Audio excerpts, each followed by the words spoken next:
प्यारे बच्चों नमस्कार। आप सभी बच्चों का हमारे प्यारा सा चैनल राणा बेसिक फिजिक्स में हार्दिक स्वागत है। जो फर्स्ट ईयर के बच्चे हैं उनके लिए जो सदिश और अदिश का चैप्टर चल रहा था उसमें जो कुछ परिभाषाएं हैं हम उसको आज समझाएंगे। तो हम लोग पहला परिभाषा पढ़ रहे थे स्थिति सदिश।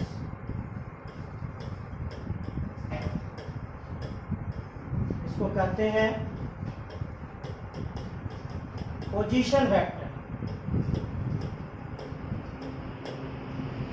पहले इसको हम फिगर द्वारा समझेंगे, उसके बाद इसकी परिभाषा को लिखेंगे।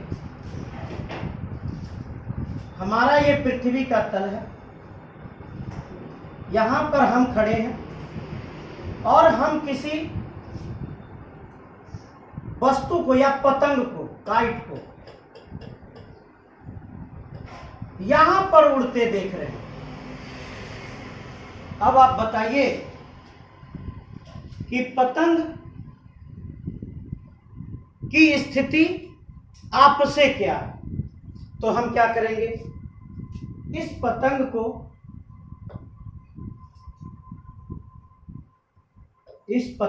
को मूल बिंदु से जोड़ेंगे।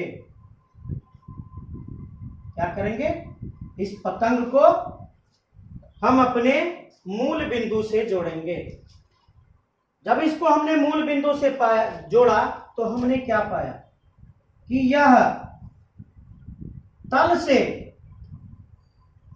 थीटा कोण पर ऊपर में है, जिसकी दूरी हमारे मूल बिंदु से आर है। जिसकी दूरी हमारे मूल बिंदु से आर है, लेकिन वह क्या बना रहा है, एक निश्चित कोण बना रहा है। क्या बना रहा है, वह एक निश्चित कोण को बना रहा है। अगर वह निश्चित कोण को बना रहा है तो कितनी दूरी पर बना रहा है, आर दूरी पर बना रहा है। इसी आर को कहते हैं स्थिति। इस आर को क्या कहते हैं, स्थिति कहते हैं। और आर के सिर पर अगर तीर दे दें तो इसको क्या कहेंगे, स्थिति सदिश कहेंगे। तो स्थिति सदिश का क्या परिभाषा हुआ, किसी निर्देशित बिंदु से, किसी निर्देशित या निर्देश बिंदु से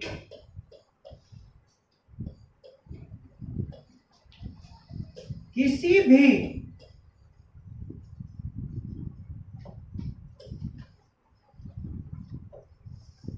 निर्देश बिंदु से लिए गए कण की स्थिति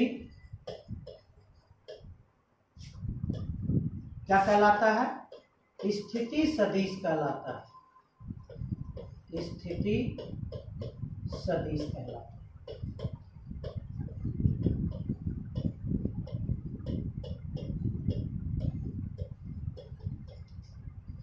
तो स्थिति सदिश के लिए आपको क्या चाहिए, ये तो लंबाई है ना, मूल बिंदु ओपी जो आप लिखेंगे, ओपी ये क्या है, ये लंबाई है। तो ये लंबाई क्या बता रहा है, परिमाण को बता रहा है। क्या बता रहा है, यह परिमाण को बता रहा है। और दूसरा जो आपको कोण थीटा मिला, या कोण थीटा किसको बतला रहा है, दिशा को बतला रहा है। तो स्थिति सदिश होने के लिए परिमाण होना चाहिए, के साथ दिशा होना चाहिए, कोण होना चाहिए जो निर्देश बिंदु से उस कण की स्थिति को बतलाएगा। अगर यह दोनों चीज मौजूद है तो हम क्या कहेंगे, आर को सदिश कहेंगे। इसको क्या पढ़ेंगे, सदिश आर पढ़ेंगे। और इसका नाम क्या बोलेंगे, स्थिति सदिश इसका नाम बोलेंगे। इसका नाम क्या बोलेंगे, स्थिति सदिश बोलेंगे। ये आपका था स्थिति सदिश। दूसरा आपका है विस्थापन सदिश। दूसरा आपका है विस्थापन सदिश। विस्थापन सदिश डिस्प्लेसमेंट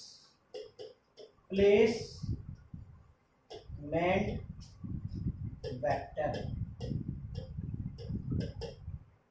चलिए फिर पहले इसको हम फिगर से समझ लें। विस्थापन क्या होता है? दो स्थानों के बीच की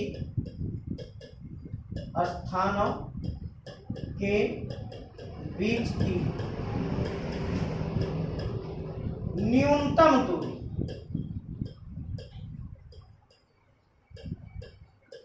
दो स्थानों के बीच की न्यूनतम दूरी क्या कहलाता है? विस्थापन कहलाता है। तो विस्थापन सदिश को ज्ञात करने के लिए आपको कम से कम दो बिंदु लेना होगा, तभी दो बिंदु के कारण आप विस्थापन को ज्ञात कर सकते हैं। आइए देखें जरा उसको लेकर।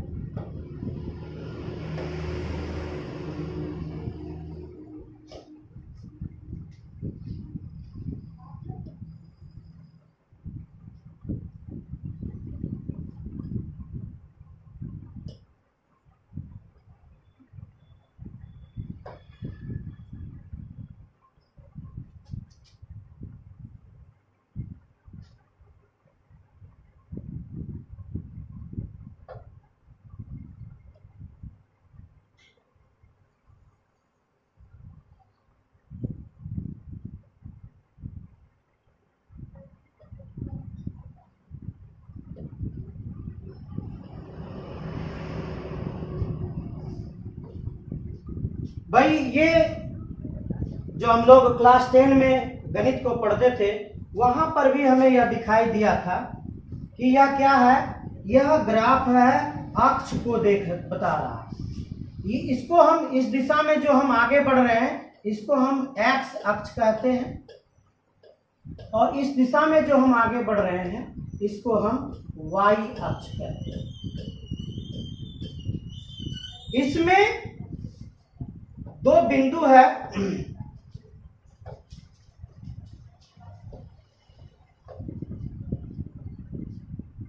एक बिंदु आपका यहां पर है, एक बिंदु आपका यहां पर है।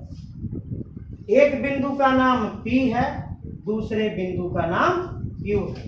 आपसे पूछेगा कि दोनों के बीच कितना विस्थापन हुआ और किस दिशा में विस्थापन हुआ। तो पहला काम हमें क्या है? इसे हम मूल बिंदु से मिला दें।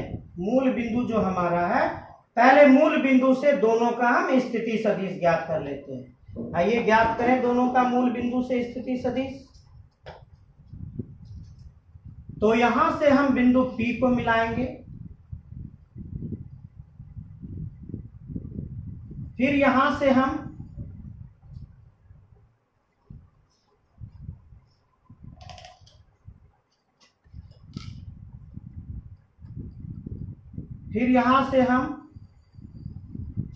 बिंदु Q को मिलाएंगे। तो ये जो हमारा हुआ, ये पहला स्थिति सदिश R1 नाम हुआ। दूसरा जो मिला स्थिति सदिश R2 नाम हुआ। अब क्या करेंगे? यहां से इस बिंदु को मिलान करना। तो R1 और R2 के कारण, R1 और R2 के कारण जो दूरी मिला हमको, इसको क्या कहेंगे? डिस्प्लेसमेंट कहिए। और डिस्प्लेसमेंट कैसी राशि है? डिस्प्लेसमेंट एक या विस्थापन एक सदिश राशि। ये आपका क्या हुआ? ये डिस्प्लेसमेंट है। तो हम क्या लिख सकते हैं? सदिश PQ इक्वल टू सदिश D लिख सकते हैं। सदिश PQ बराबर क्या लिख सकते हैं? सदिश D लिख सकते हैं। तो परिभाषा क्या लिखें? विस्थापन समय के अंतराल में होता है। यहां से यहां तक जाने में तो कुछ समय लगा होगा। अगर हम इसको T1 माने और इसको T2 माने, तो समय अंतराल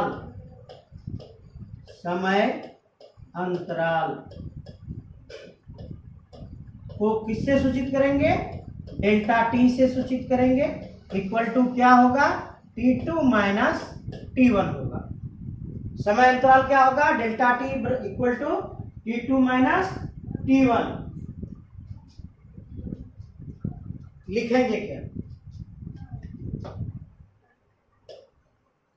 यदि किसी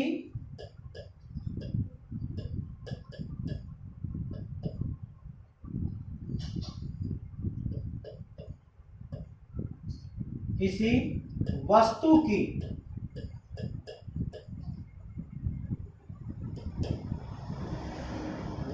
की T1 समय पर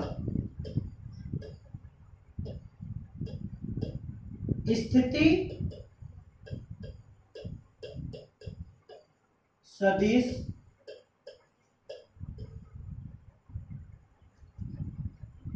स्थिति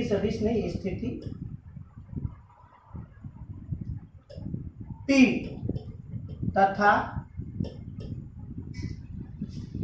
T2 समय पर स्थिति Q था, तो समय अंतराल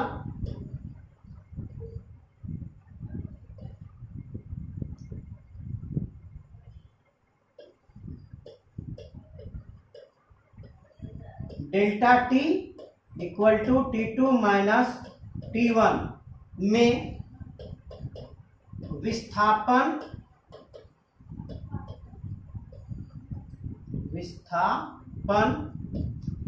सदिश PQ बराबर सदिश D होगा। ये आपका क्या हुआ? ये आपका विस्थापन सदिश हुआ। क्या? यहां T1 समय पर था, ये प्रारंभिक बिंदु था और ये अंतिम बिंदु था। अब जब समय अंतराल निकालते हैं तो अंतिम बिंदु घटाव प्रारंभिक बिंदु, तो ये छोटा समय निकलेगा ना। तो छोटा समय को किससे सूचित करते हैं? डेल्टा टी से। तो इसके जो स्थिति में बदलाव आया, कितने समय में बदलाव आया? डेल्टा टी समय में बदलाव आया। कितना बदलाव आया? तो सदिश डी बदलाव आया। तो सदिश डी जो बदलाव आया, यह न्यूनतम दूरी है, यहां से यहां की छोटी दूरी है, इसीलिए इसको क्या बोल दिया गया? इसको विस्थापन सदिश बोल दिया गया। क्योंकि यह P से Q तक की न्यूनतम दूरी है, इसलिए यह कैसा सदिश कहलाया? विस्थापन सदिश कहलाया। अगले में चले। अगला है एकांक सदिश।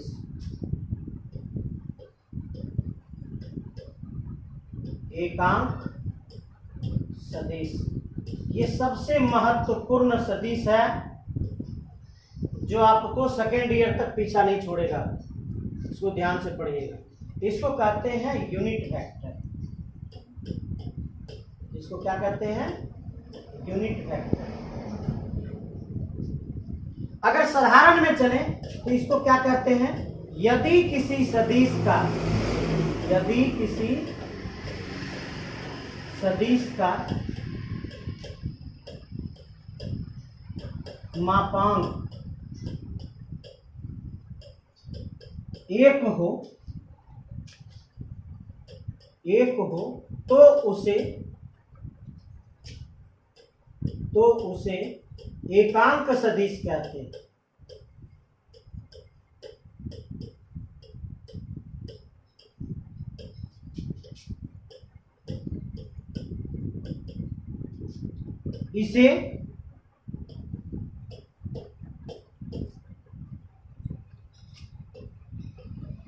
इसको क्या कहते हैं? कैप कहते हैं, हैट कहते हैं, से सूचित किया जाता है।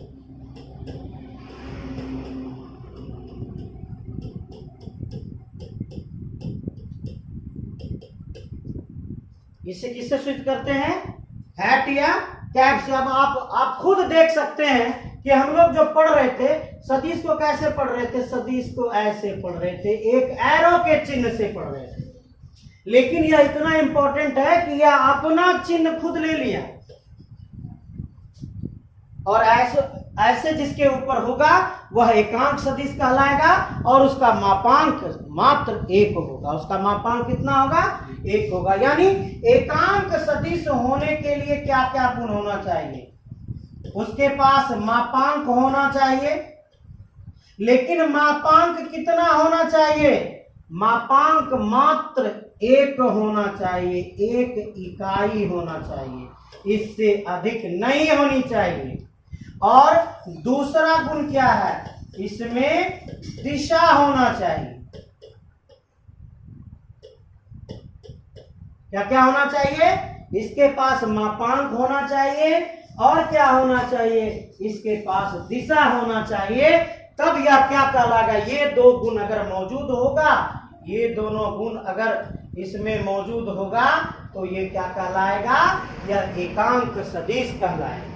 अगर इन दोनों गुण में एक गुण भी मिस होता है तो यह एकांक सदिश नहीं कहलाएगा। और इसका काम क्या है? मोस्ट इंपॉर्टेंट काम, VBI इंपॉर्टेंट काम, इसका मोस्ट इंपॉर्टेंट वर्क क्या है? इसका मोस्ट इंपॉर्टेंट वर्क है दिशा देना। इसका काम क्या है? यह किसी को भी दिशा दे देता है, यह किसी को भी दिशा दे देता है। अगर लिखे हम 5 n कैप, तो इसको क्या पढ़ेंगे? ये इकाई सदिश पढ़ेंगे। क्या पढ़ेंगे? इकाई सदिश पढ़ेंगे। किसको? इसको इकाई सदिश पढ़ेंगे। तो इसका मतलब 5 को इसने क्या दिया? 1 दिया। तो इसके परिमाण में कोई बदलाव हुआ? कोई बदलाव नहीं हुआ, 5 हुआ। लेकिन जब n दिया तो निश्चित है कि यह किसी दिशा में है। 5 न्यूटन n कैप जो भी कहिए, तो 5 न्यूटन का बल जो है किसी दिशा में लग रहा है।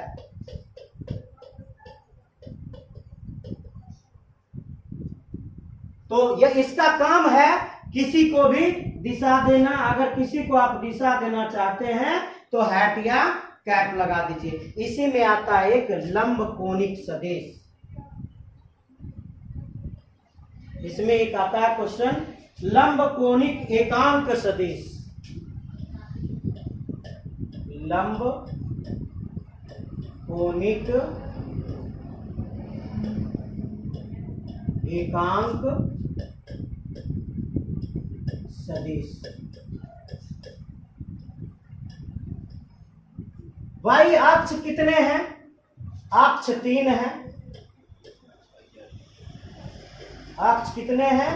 अक्ष 3 है। कौन कौन? तो x अक्ष, y अक्ष और z अक्ष। इसको इंग्लिश में आप कहते हो 3D, 3 डायमेंशन। Dimension 3 dimension. ये 3 डायमेंशन होता क्या है आपको समझाएं थोड़ा। इसको गौर से देखिएगा, हमारे पेन को। इसको देख रहे हैं, ये एक पड़ी रेखा है, एक खड़ी रेखा है। ये जो पड़ी रेखा होता है इसे x अक्ष कहते हैं, जो खड़ी रेखा होता है इसको y अक्ष कहते हैं। जनरली हमें 2 डायमेंशन ही देखने को मिलता है, एक ये डायमेंशन और दूसरा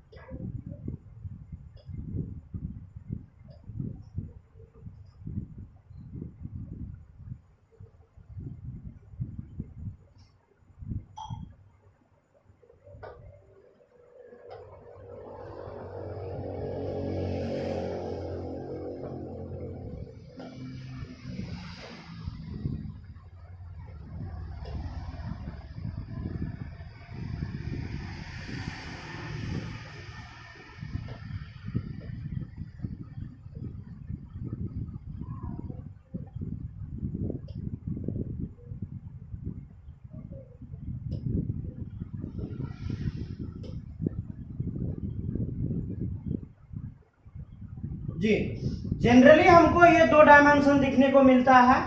एक को कहते हैं एक्स अक्ष, जो बड़ी रेखा उसको कहते हैं एक्स अक्ष, दूसरे को कहते हैं वाई अक्ष। तो वाई अक्ष जेड अक्ष पर 90 डिग्री का कोण बनाता है, और जेड अक्ष बोल रहे हैं, वाई अक्ष एक्स अक्ष पर 90 डिग्री का कोण बनाता है। तो एक्स अक्ष भी वाई अक्ष पर 90 डिग्री का कोण बनाता है। इसको कहते हैं परस्पर लंब। इसको क्या कहते हैं? परस्पर लंब। यानी एक्स अक्ष भी वाई अक्ष पर लंब है, तो वाई अक्ष भी एक्स अक्ष पर लंब है। आपका ये वाला फिगर है। और जो तीसरा अक्ष होता है, तीसरा अक्ष इस तरह से होता है। ये आपका तीसरा अक्ष हो गया। जब इसको आप कहीं पर डालोगे, अगर आपको यहां पर दिख रहा होगा तो देखिए, दिख रहा है क्या? नहीं, चलिए यहां पर दिखाएं तो आप गौर से देखिए कि आपको कितने अक्ष दिख रहे हैं। आपको कितने अक्ष दिख रहे हैं? दो ही अक्ष दिख रहे हैं, तीसरा अक्ष तो दिख नहीं रहा। तो जो जेड अक्ष होता है वह अंदर की ओर होता है। जेड अक्ष जो होता है वह अंदर की ओर होता है, जो हमारी आंखों को दिखाई नहीं पड़ता है।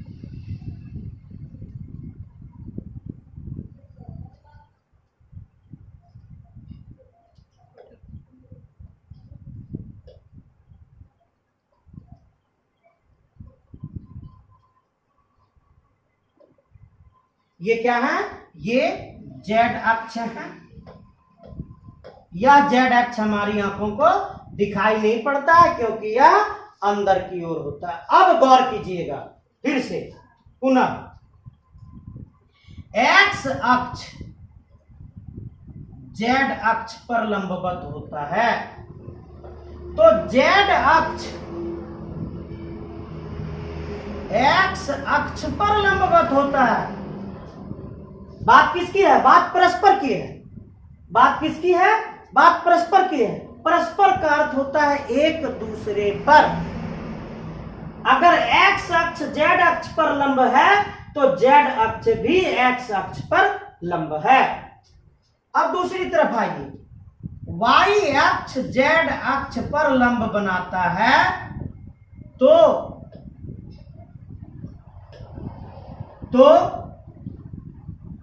जेड अक्ष भी वाई अक्ष पर लंब बनाता है। इसका मतलब है कि यह तीनों अक्ष एक दूसरे पर परस्पर लंबवत होते हैं। ये तीनों अक्ष एक दूसरे पर परस्पर लंबवत होते हैं। अब आइए, हमारा क्वेश्चन क्या था? लंब कोणिक एकांक सदिश। लंब कोणिक, तो यहां आपको दिख रहा होगा सभी एक दूसरे पर लंब बना रहे हैं, इसीलिए इसका नाम क्या पड़ा? लंब कोणिक पड़ा। अब एकांक सदिश की बात आती है, तो एक्स अक्ष पर आई कैप होता है, वाई अक्ष पर जे कैप होता है, और के अक्ष पर जेड अक्ष पर के कैप होता है। आइए, तो क्या कहा? लंब कोणिक, लंब कोणिक ये परस्पर लंबवत है। एकांक के लिए हमें क्या देना होगा? कैप देना होगा। कैप जैसे ही गया, यह क्या बताना शुरू कर दिया कि यह एकांक है, मतलब परिमाण एक है। और कैप क्या बताया? इसकी दिशा को बताया। दिशा को बताया तो यह क्या हो गया?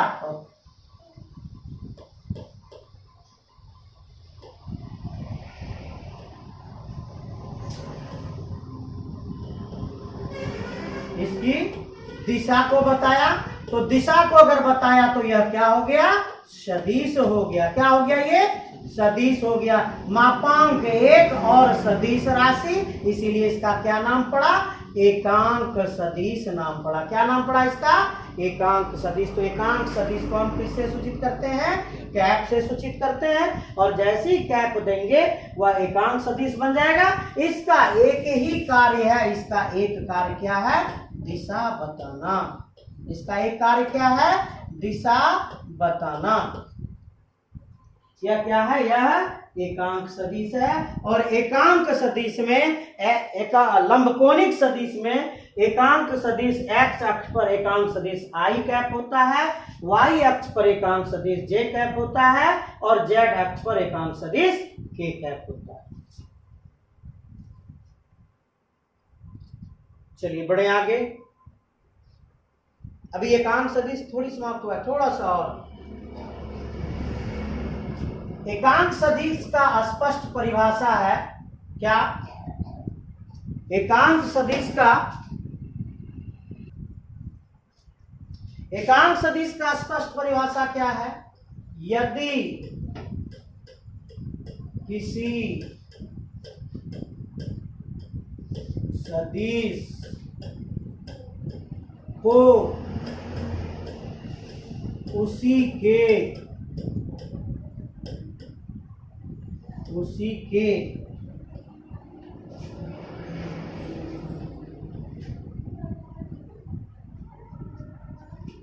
मापांक से विभाजित किया जाए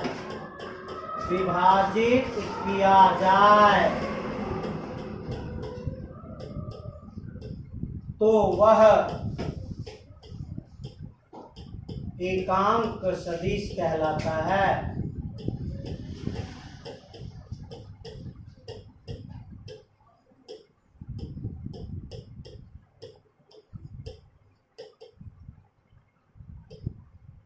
चलिए इस परिभाषा को समझ लें फट से। क्या बोला? यदि किसी सदिश को, कोई भी सदिश हो, मान लिया जाए सदिश ए था, यदि किसी सदिश को उसी के, क्या बोला? उसी के, यानी सेम वही होना चाहिए, दूसरा नहीं। उसी के का अर्थ क्या यहां बता रहा है? जो सदिश आपने लिया उसी का क्या लेना है? मापांक लेना है। मापांक को कैसे सूचित करते हैं? उसी का, तो यही सदिश ए था। मापांक लेना है तो मोड ले लेंगे। मोड क्या बताता है? इसके मापांक को बताता है, इसके परिमाण को बताता है। तो यदि किसी सदिश को उसी के मापांक से विभाजित किया जाए, तो लीजिए विभाजित कर दिए, भाग दे दिए, तो वह एकांक सदिश कहलाता है। तो इसका उत्तर कितना मिलेगा? ए ही मिलेगा, लेकिन किस रूप में मिलेगा? कैप के रूप में मिलेगा। भाई जैसे 5 मीटर पूर्व, आइए तो क्या मिला? ये परिमाण है 5 मीटर, पूर्व क्या है? दिशा है। ये क्या हो गया? सदिश हो गया। ये क्या हो गया? यह सदिश हो गया। अब क्या बोला कि क्या कीजिए? इसे इसके मापांक से भाग दीजिए। सदिश दिशा से नहीं, इससे भाग दीजिए, मापांक से भाग दीजिए। मापांक क्या है इसका? 5 मीटर। अब हम 5 मीटर से इसमें भाग देते हैं। क्या कटा? 5 मीटर कैंसिल। कटा तो कितना बचा? 1 बचा। क्या बचा? एकांक बचा। मात्रक भी नहीं है इसके पास। क्या बचा? एकांक बचा। और क्या बचा? एकांक बचा और पूर्व बचा, यानी एकांक और सदिश बचा। क्या बचा? एकांक बचा और क्या बचा? सदिश बचा। इसीलिए इसका नाम क्या पड़ा? एकांक सदिश पड़ा। अगर 1 गुना पूर्व कर दें, 5 मीटर गुना 1 पूर्व कर दें, तो क्या यह सदिश बनता है? तो करके देखें। 5 मीटर गुना 1, 5 मीटर गुना 1 तो कितना आया? 5 मीटर आया। और पूर्व तो है, अरे ये तो बन गया सदिश। क्या बन गया? ये क्या बन गया? यह सदिश बन गया। यानी किसी को अगर दिशा देना है, परिमाण नहीं बदलना है, क्या देना है? दिशा देना है। तो दिशा देने के लिए हम क्या लगा देते हैं? दिशा देने के लिए एकांक सदिश का उपयोग करते हैं। यह बहुत बड़ा महत्वपूर्ण गुण है किसका? एकांक सदिश का। किसका महत्वपूर्ण गुण है? एकांक सदिश का यह महत्वपूर्ण गुण है। चलिए 2-3 परिभाषा देख लिए, अगले वीडियो में और परिभाषा को देखेंगे। धन्यवाद।